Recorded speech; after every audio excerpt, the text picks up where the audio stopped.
Hola hermanos, ¿cómo están? Bienvenidos nuevamente a su programa Catequesis Viviente. Está con ustedes su hermano Roquel Cárdenas, aquí en FeTV, el canal de la misericordia. Hoy vamos a abordar un tema muy interesante. Hoy vamos a seguir comentando el catecismo de la Iglesia Católica con el tema de Jesús, la vida de Jesús. Y efectivamente, a partir de ahí, vamos a hablar de un aspecto importante que es cuando Jesús entra ya en Jerusalén, pero la entrada antes de su pasión, y vamos a conversar algunos aspectos. Pero antes de entrar en materia, miren lo que tenemos aquí, a ver si me ayudan, miren lo que tenemos aquí. Queremos recordarles a todos ustedes que FeTV se sostiene gracias a usted y a mí, porque FeTV no es un canal comercial que tiene un dueño, que tiene a alguien que está, o una junta directiva que está buscando cómo lucrar de él, sino que tiene el fundamental propósito de evangelizar. Es de la Iglesia y por lo tanto de todos nosotros los católicos. Y como queríamos informarle, este mensaje que pusimos aquí en esta mesa, vamos a pedir al señor productor que nos ponga nuevamente aquí, este mensaje es para cada uno de nosotros. FeTV se sostiene gracias a nuestras donaciones. ¿Cómo usted puede contribuir con FeTV? Bueno, yo siempre he dicho, primeramente, hoy voy a hablar al revés. Una cosa importante. Mire, primero usted y yo debemos identificarnos con esta obra de evangelización y saber que las obras de evangelización necesitan de dinero. El evangelio es gratis, pero el llevar el evangelio a los demás cuesta. Entonces, el costo de llevar el evangelio es lo que nosotros solicitamos acá en FeTV, para que usted pueda contribuir y se beneficia. Usted también, porque con cada contribución es un acto de limosna, un acto de buena fe, un acto agradable a Dios, cuando usted se desprende de sus bienes materiales para que otro pueda alcanzar el evangelio. ¿Cómo lo puede hacer? Bueno, fundamentalmente usted sabe, puede ir a cualquiera de los bancos donde tenemos cuenta. Tenemos cuenta en el Global Bank, el Banco Nacional, que tiene sucursales a lo largo y ancho del país, sobre todo en las cabeceras de provincia. Tenemos también el Banco General. En todos estos bancos usted puede hacerlo a través de la cuenta. Presencialmente va al banco y pregunta por la cuenta de FeTV, Fundación para Educación en Televisión. O también puede hacerlo con la banca en línea de cada uno de estos bancos. Pero usted también puede hacerlo a través de la tarjeta Visa, Clave o Mastercard. Finalmente, usted debe saber de que también puede hacerlo. Mire, aquí tengo esto. En diferentes comercios y lugares usted puede encontrar esta alcancía. Y cuando usted ve esta alcancía, que es de FeTV, usted también puede dar su aporte desde aquí. O también, como todos sabemos, ahora la aplicación que se ha hecho muy popular, que es el Yapi, y que al Yapi del Banco General usted puede intercambiar bienes, ¿no? Dinero. En muchas familias incluso tengo entendido que el papá le da la mesada a los hijos a través del Yapi, o le dice, papá, ayúdame con esto y te voy a mandar un Yapi. Eso es muy común. Entonces, ¿cómo usted puede hacerlo? Bueno, simplemente tiene que tener una cuenta en el Banco General y ahí usted tiene la aplicación de su celular del Banco General, busca dentro de esa aplicación Yapi y ahí no busca un número de celular como es la costumbre, sino en el directorio FeTV05. Y desde ahí, una vez lo inscribe, lo va a tener siempre ahí. ¿Cuánto puede donar? Lo que su corazón le diga. Nosotros no pedimos cantidades, sino usted comparta con FeTV lo que su corazón le dice, lo que su capacidad le da. Lo importante es el corazón y el amor con que uno da. Recuerden que pequeñas donaciones hacen una montaña de amor que hace posible que este canal siga adelante. Sepa lo que el dinero que usted dona acá es usado de la mejor manera posible para que podamos continuar con la evangelización. Una cosa que a mí me gusta hablar cuando hablo de este tipo de cosas es que tal vez para los que no conocen FeTV, sepa que FeTV gran parte de su labor la hace a través del voluntariado. Es un pequeño equipo que es necesario, por cierto, que es el que sostiene el canal y lo lleva al día a día y por lo tanto merecen su salario. Pero muchos de los que estamos acá somos voluntarios, es decir, no estamos cobrando un salario y por lo tanto el dinero que usted da no es para pagarme el salario a mí, yo no estoy pidiendo salario para mí, yo estoy pidiendo para que podamos tener los equipos, pagar la energía eléctrica, el agua, las comunicaciones, los recursos para transportarnos y todo lo que se requiere para que un canal de televisión funcione. Esa es la razón de que pedimos donación. Y el otro aspecto también es que si hacemos todo este trabajo, lo hacemos con el interés de que usted se aproveche de esta obra. Vea la programación de FTV, que edifica, que ayuda al espíritu, el alma, da paz. Muchas veces usted se pone a ver canales seculares o termina estresado por ver tantas malas noticias, reales o ficticias, porque es increíble. Las personas a veces pagamos para sufrir, para ver cosas malas, para ver cosas feas, cosas que nos estresan y que no nos ayuda en nada.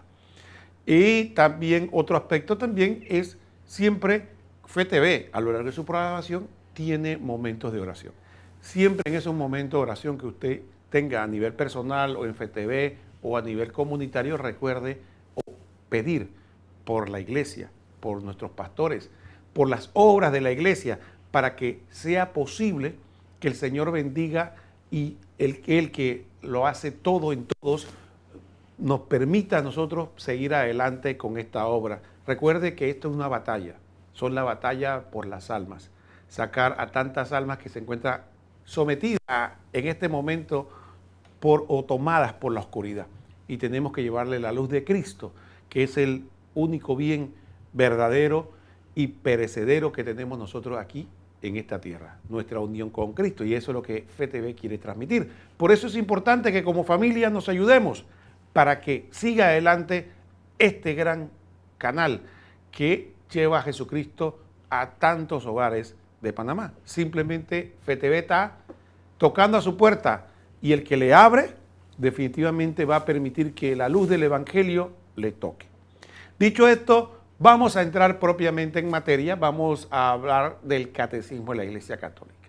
Y es importante que sepamos que el propósito fundamental de nosotros comentar este catecismo es que cuando nosotros muchas veces avanzamos en la fe, y quiero hacer este pequeño excursus, que es importante, porque cuando las personas escuchan catequesis viviente, se imaginan, sí, mi hijo está en catecismo, o mi hija está en catecismo de primera comunión, de confirmación. Eso es para los niños y los adolescentes.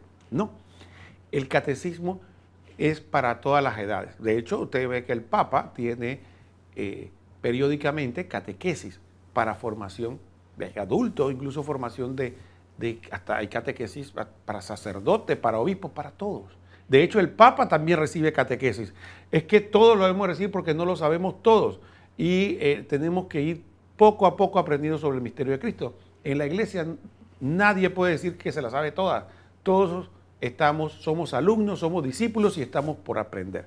Entonces, la catequesis, muchas veces, obviamente como muchas otras cosas, tienen niveles.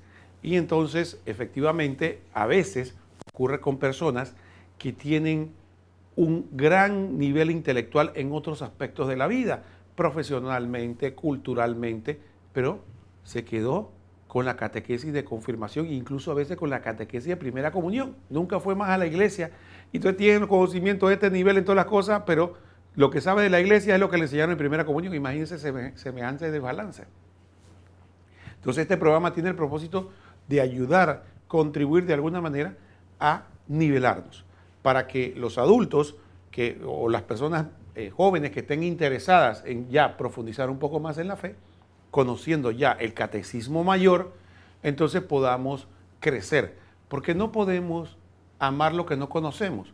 ¿Cómo vamos a amar a Jesucristo, a su iglesia, a la revelación, si no conocemos de qué se trata?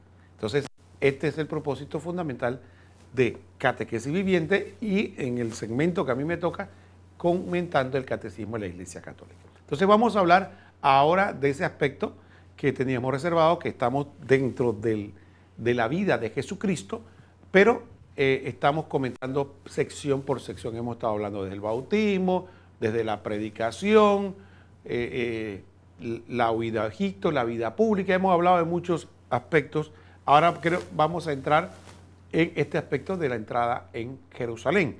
Vamos a pedirle a nuestro señor director que por favor nos ponga el numeral del catecismo que vamos a compartir para leerlo. Dice el Catecismo de la Iglesia Católica.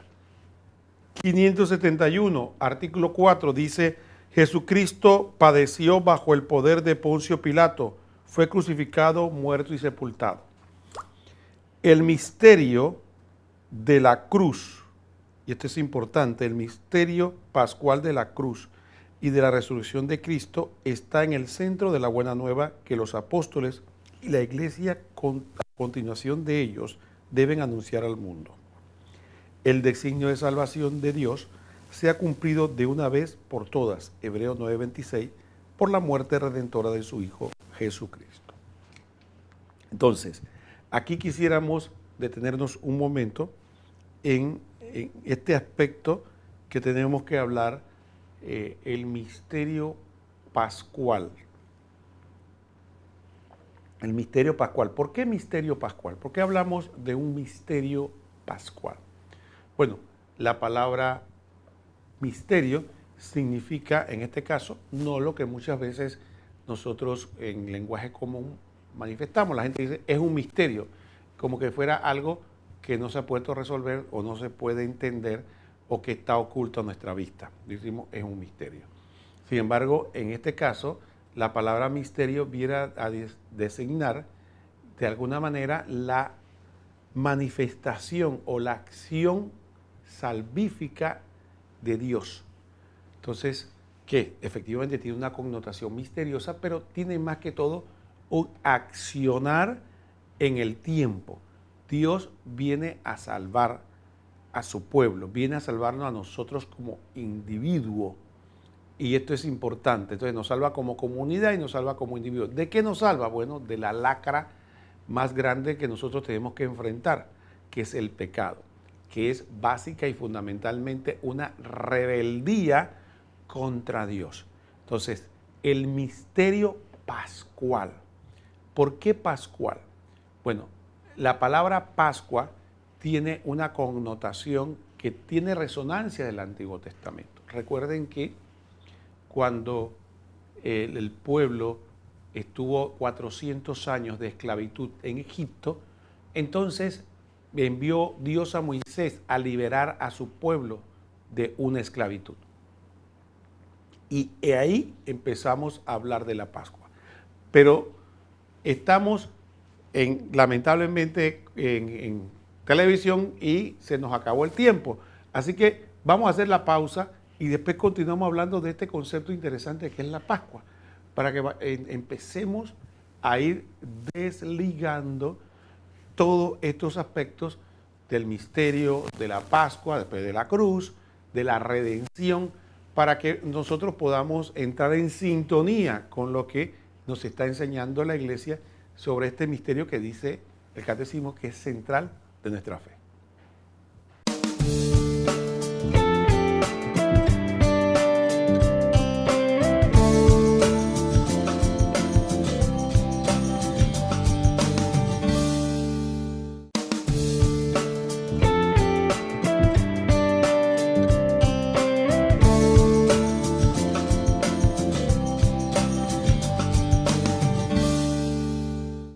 Muy bien, hermanos, estamos de vuelta aquí en Catequesis Viviente comentando el Catecismo de la Iglesia Católica. Estamos leyendo el numeral 571 o comentándolo.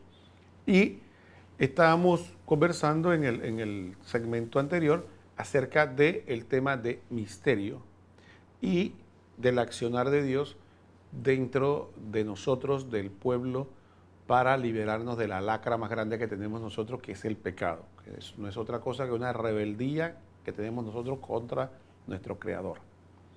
Viene Dios mismo a liberarnos de esto. Entonces se dice que es un misterio pascual. Estábamos hablando acerca de la Pascua porque tiene connotaciones en el Antiguo Testamento cuando el pueblo de Israel tenía 400 años de esclavitud y Dios envía a Moisés a rescatarlo. Cuando envía a Moisés, el faraón se endurece, no quiere dejar ir al pueblo, liberarlo de su esclavitud, y entonces al final viene Dios y envía la última plaga. Pero también a la vez esta plaga, que era la última, veremos que efectivamente tiene también una connotación. El Dios da instrucciones muy precisas para que el pueblo de Israel celebre una Pascua, donde van a celebrar el paso del Señor. Y algunas cosas muy concretas que quisiera destacar. Una es que se sacrifica un cordero sin mancha ni defecto, ¿no? Entonces, que no se le iba a quebrar ningún hueso. Segundo, la sangre de ese cordero se pone en los dinteles de la puerta, alrededor de la puerta, para señalizar que ese era parte del pueblo elegido, parte del pueblo de Israel. Para que cuando pasara el ángel exterminador, la sangre del cordero señalizaba de que no lo podía tocar. Y finalmente veremos que también en medio de esa situación de que era la Pascua, también que era el paso del Señor, también se da la comida de los panes ácimos, que quiere decir panes sin levadura. Entonces, estas tres connotaciones quisiéramos destacar. Vamos a recordarlas para rescatarlas entonces más adelante. Entonces, ¿qué ocurre?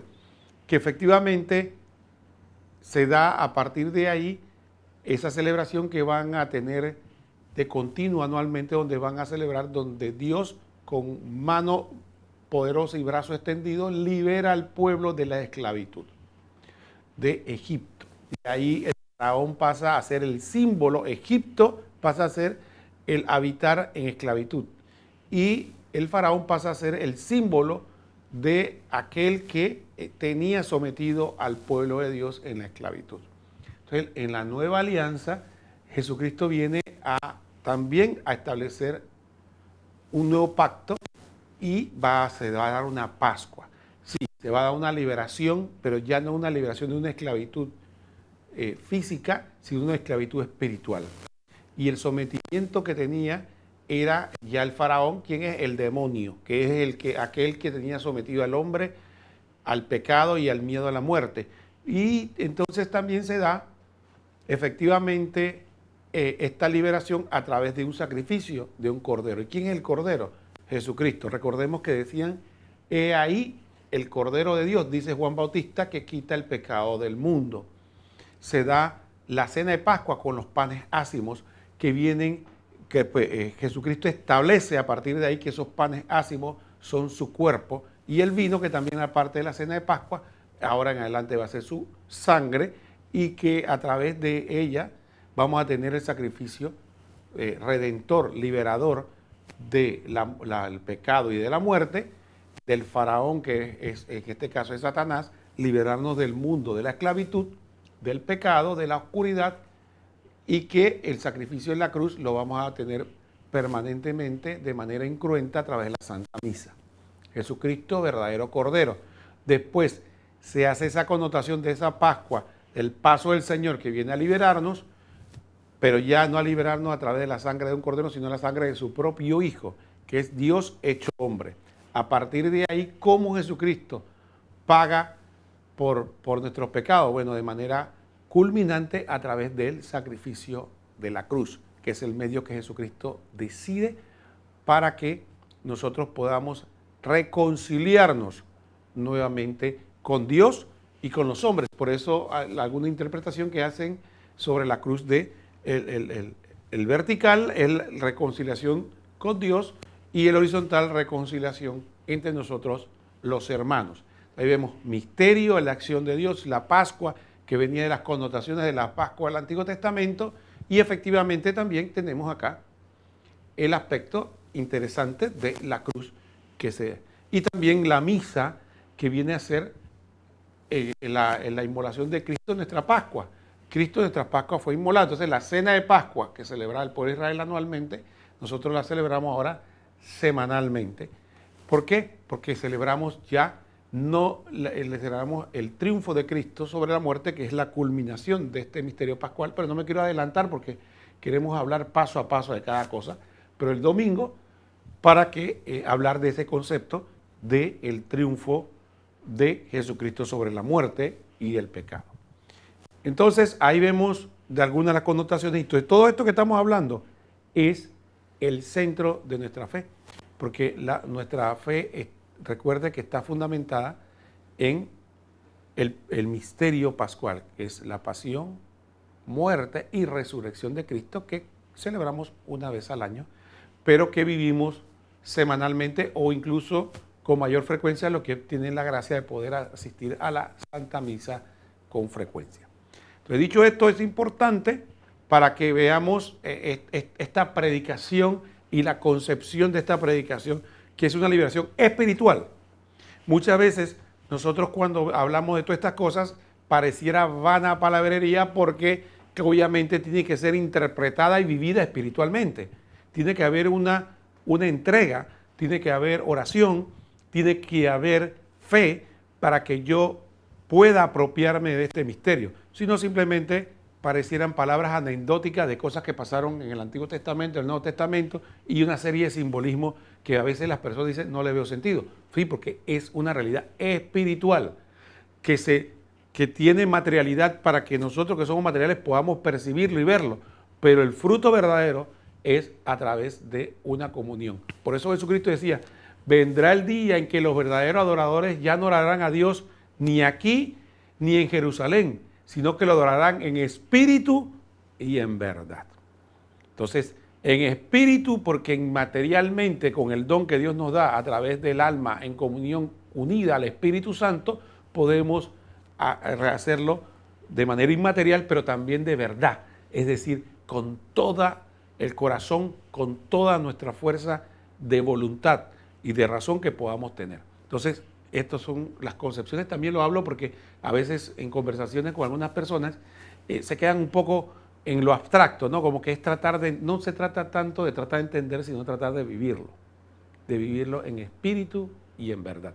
Muy bien, vamos a pedirle a nuestro productor que por favor nos ponga el siguiente numeral, 572, donde la iglesia nos habla de lo siguiente.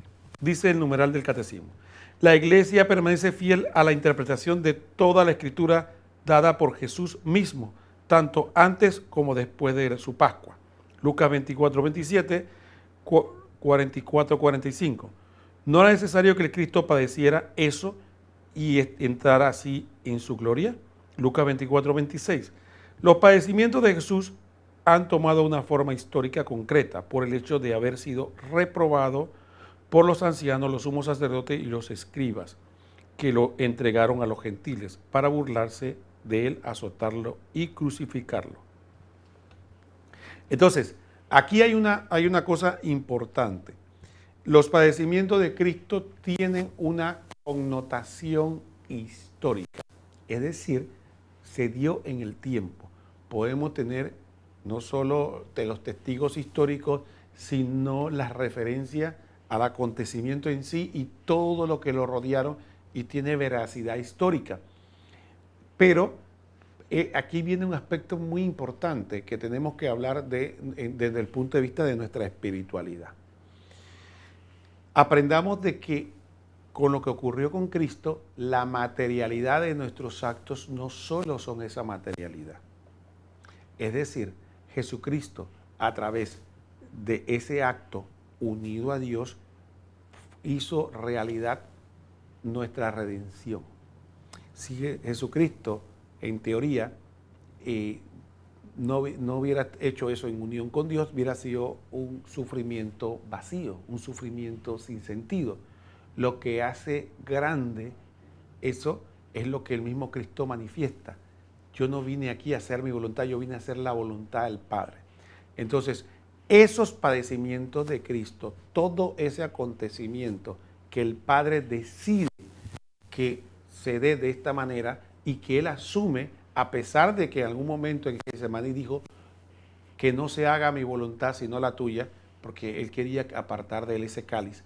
Esos acontecimientos que se da en la historia tienen una connotación que va más allá de la historia, tienen una connotación espiritual que circunda a toda la humanidad, desde Adán hasta el último hombre que exista.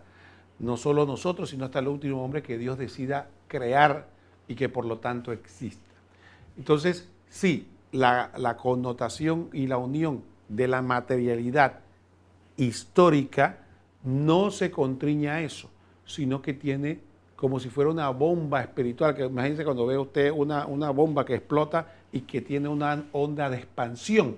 De la misma forma, el acto redentor de Cristo no se queda en ese momento, sino que tiene un acto de una expansión que nos toca a todas las generaciones, que por la gracia de Dios llama y permite que podamos apropiarnos de ella, para la gloria de nuestro Señor Jesucristo. Entonces sí, es importante que no nos quedemos solo en la historicidad material. Por ello, una interpretación que veremos más adelante del catecismo vacía, que muchas veces se da sobre la cruz de Cristo, es quedarnos solo en la anécdota o en los aspectos interpretativos de la historia o de los supuestos culpables de la pasión de Cristo. Entonces, eso está bien para un conocimiento y una profundización tal vez de lo que pasó, para entenderlo, diríamos, humanamente, pero para realmente entrar en el misterio hay que verlo más allá del acontecimiento histórico, sino con la connotación histórico-material que lleva definitivamente a un aspecto espiritual amplísimo. Entonces, ¿por qué digo que es importante para nuestra vida espiritual? Porque efectivamente eso nos trae a la palestra que en unión con Cristo, así como Jesucristo en unión con el Padre realizó eso, nosotros también, unidos con Cristo, nuestra vida, nuestro accionar, nuestra historicidad, no es simplemente actos aislados en un universo inmenso que nadie va a recordar o que se van a perder en la nada de la eternidad. No, tienen un valor porque están unidos a Cristo. Entonces el acto que hacemos en unión, por obediencia a Dios, a Cristo, en unión a Cristo, tiene un valor que tiene como esa expansión espiritual, que no solo nos toca a nosotros, sino a todos los que están alrededor nuestro y, ¿por qué no?, incluso a los que pueden estar en el purgatorio, es decir, en el más allá, y en connotaciones, podríamos decir, hasta más allá de la historia. ¿Por qué? Porque el acto de Cristo, nosotros nos unimos, tenemos el privilegio de poder unir nuestros actos al acto de Cristo, ¿no? Oren, hermanos, para que este sacrificio, que es mío y de ustedes, sea agradable a Dios Padre Todopoderoso. ¿Y qué decimos nosotros? El Señor reciba de tus manos este sacrificio para alabanza y gloria de tu nombre, para nuestro bien y el de toda su santa iglesia.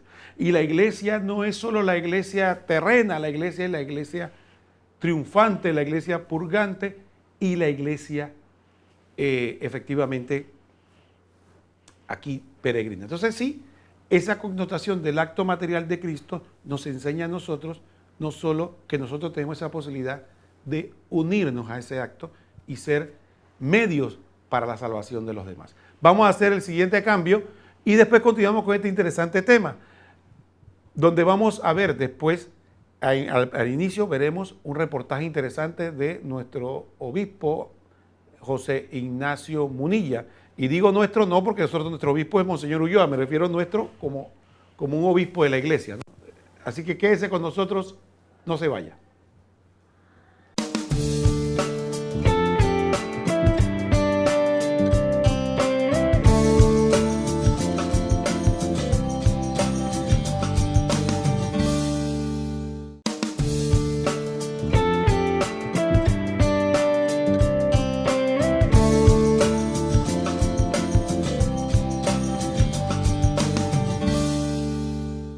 Muy bien, hermanos, estamos en la parte final del programa y como es nuestra costumbre en este segmento vamos a compartir el reportaje del obispo de Alicante, José Ignacio Munilla, que hace un comentario de el compendio del Catecismo de la Iglesia Católica y dentro de ellos vamos a hablar de este tema. Así que pongamos la atención en lo que nos enseña el señor obispo.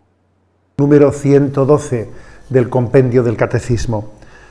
La pregunta es, ¿por qué es tan importante el misterio pascual de Jesús? Y responde, el misterio pascual de Jesús, que comprende su pasión, muerte, resurrección y glorificación, está en el centro de la fe cristiana, porque el designio salvador de Dios se ha cumplido de una vez por todas en la muerte redentora de su Hijo Jesucristo. Es decir, en el meollo, en el núcleo, en el corazón del cristianismo está la persona de Jesús, y en el corazón de Jesús está el misterio pascual, la Pascua de Jesús. El término Pascua hace referencia al paso. Y ha habido dos Pascuas en Jesús, ¿no? El paso de la encarnación, ese paso de la vida eterna a nosotros, y la segunda Pascua, el segundo paso de Jesús, es el paso de esta vida mortal entre nosotros a la vida eterna. Es una doble Pascua que se funde en una sola en Jesucristo. Fijaros hasta qué punto es el centro del misterio pascual, que el año litúrgico tiene su centro en la Pascua, en la Semana Santa. El triduo pascual es el centro de la celebración cristiana. Todo el resto del año litúrgico se celebra en torno a esa Pascua. También los evangelios nos dejan claro dónde está el centro del mensaje de Jesucristo. Fijaros en los evangelios y veréis que la parte de la vida de Jesús que se narra y se detalla con una gran profusión de detalles, paso a paso, momento a momento, es sin duda alguna la pasión, muerte y resurrección de Jesús. El resto de su vida pública, y no digamos, la infancia de Jesús está narrada mucho más brevemente, escuetamente. Incluso hoy en día los escrituristas nos dicen que lo primero que se escribió de los evangelios fueron la pasión, la Pascua de Jesús. Fue lo primero en ser puesto por escrito. Y luego fueron recogiéndose los otros relatos que la tradición oral habían recogido de todas las palabras dichas por Jesús. Pero lo primero que se recoge es la pasión, es el centro. Hay evangelios como el de San Juan que dejan muy claro que todo el resto de la vida de Jesús está apuntando al centro, a la Pascua. Por ejemplo, San Juan algunos han dicho que es el evangelio de la hora. Todavía no ha llegado mi hora. Se acerca la hora. Esta es mi hora. Para esta hora he venido al mundo. Y esa hora de Jesús, según el evangelio de San Juan, es la hora de la cruz.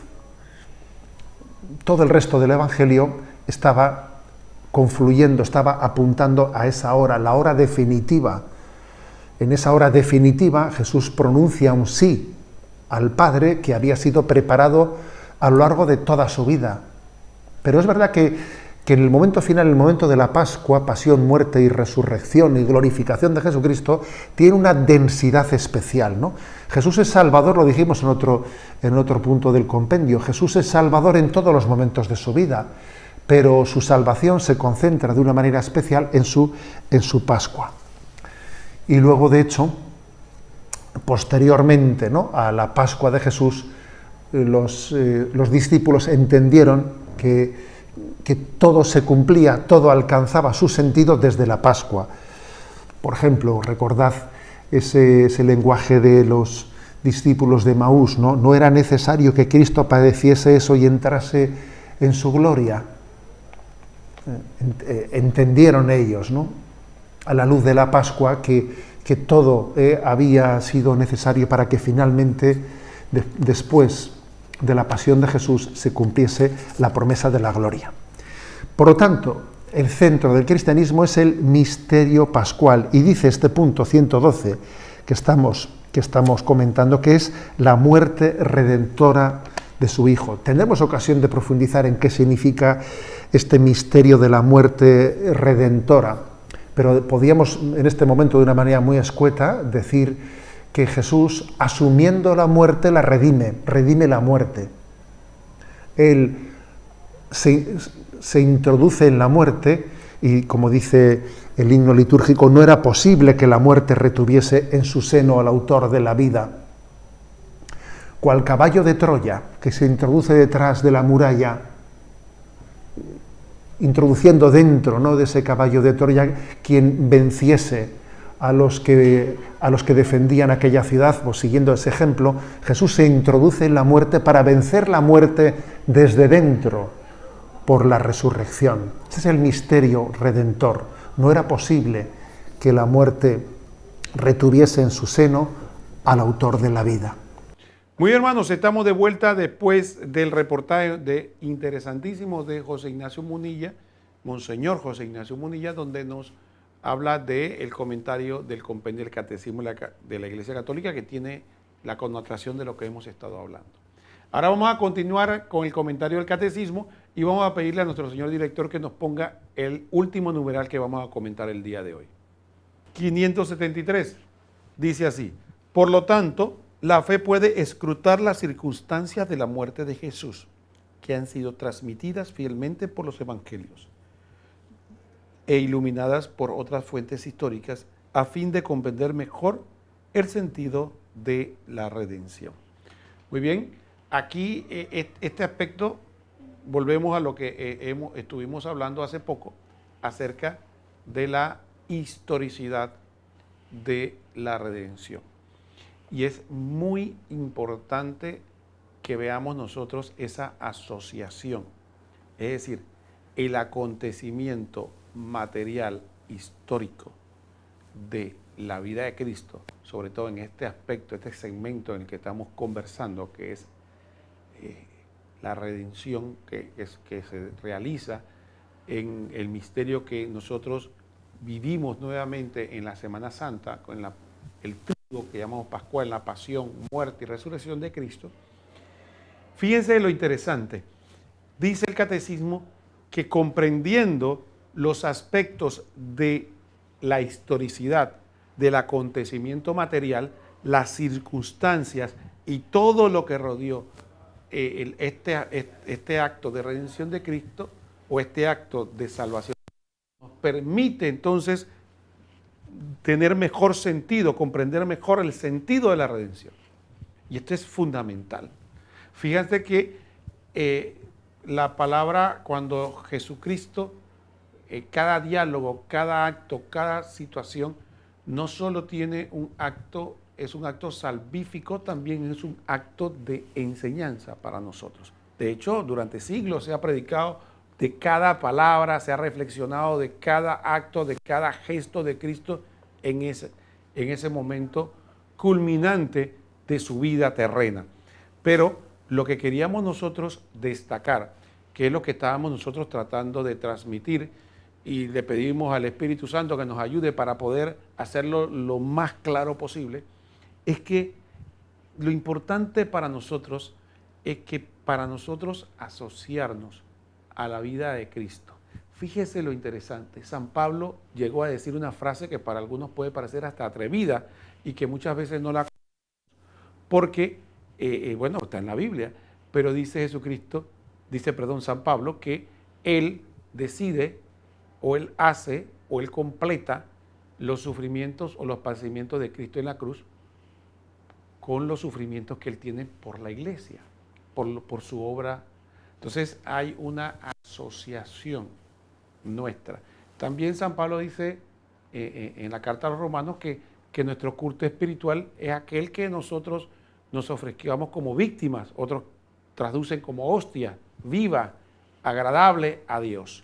Entonces, esto significa que nosotros, así como Cristo, cuando Él decidió que sus actos unidos al Padre en obediencia, que para muchos eran simplemente una serie de situaciones de las circunstancias o una víctima más de las intrigas políticas del Sanedrín, Pilato y demás, no eran simplemente actos y hechos, no eran simplemente acontecimientos intrascendentes o con alguna trascendencia si tenemos alguna afinidad emocional.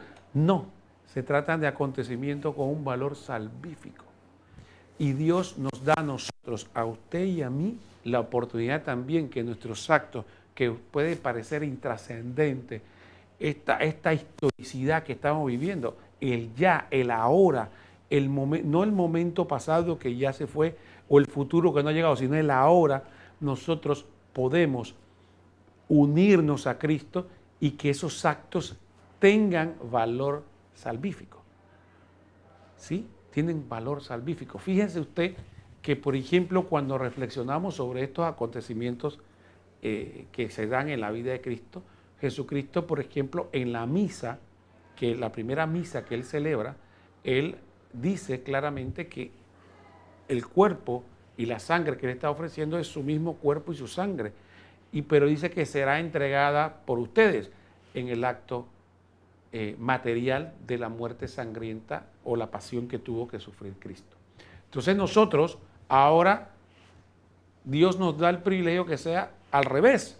Ya Jesucristo padeció y murió, y la Santa Misa, nosotros no solo nos aprovechamos de las gracias que Cristo nos ganó en la cruz a través de la Santa Misa, cuando ofrecemos ese sacrificio, le ofrecemos nuevamente al Padre, a su Hijo, a través de las especies eucarísticas, sino que nos da el gran privilegio de que nosotros podamos unir nuestros actos materiales que hemos realizado en gracia de Dios a ese sacrificio y también contribuir con nuestras pobres obras a nuestra propia santificación, a nuestra propia salvación y la de otros.